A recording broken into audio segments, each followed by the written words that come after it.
سلام، امروز اومدیم بریم که گوشی منو بگیریم از تهران و الان البته اومدم من تو پاساژ 4 صبح هستم و گوشی رو بریم تحویل بگیریم و بریم خونه آنباکسش کنیم. من بیرون آنباکسش نمی‌کنم، وسایلشون قراره بعداً سفارش بدیم. بزن بریم.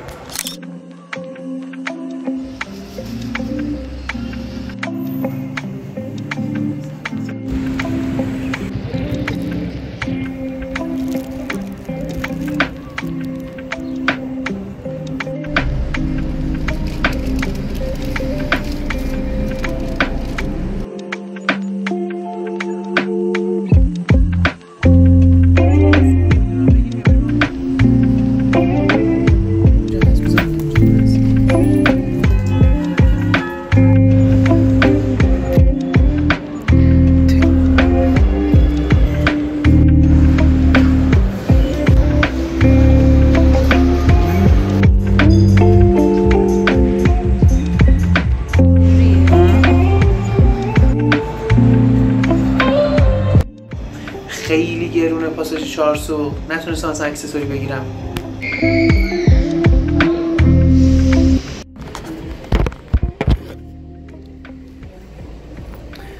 اومدم ماشین از پارکینگ بردم که بریم سمت کراچون.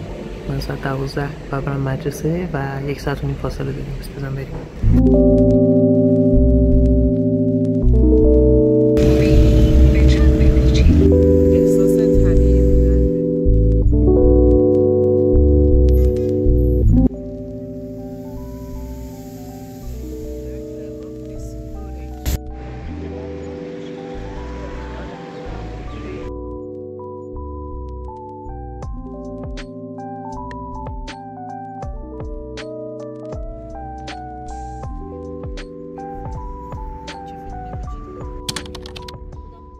سلام شما، خیلی خوش اومدین. من سالارم و اینجا چنل سالیمن هستش.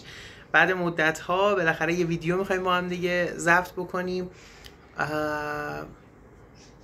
و نو اکسیسنس، هیچ دلیلی، هیچ چیزی، واقعا هیچ بهونه‌ای برای این مدت هم ندارم به غیر از تنبلی که ویدیو نساختیم. ولی از این به بعد قول میدم بهتون که ویدیوهای بیشتری بسازم، حالا اگه شده آموزشی باشه، اگه شده ولاگی باشه و بیشتر در کنار شما باشیم.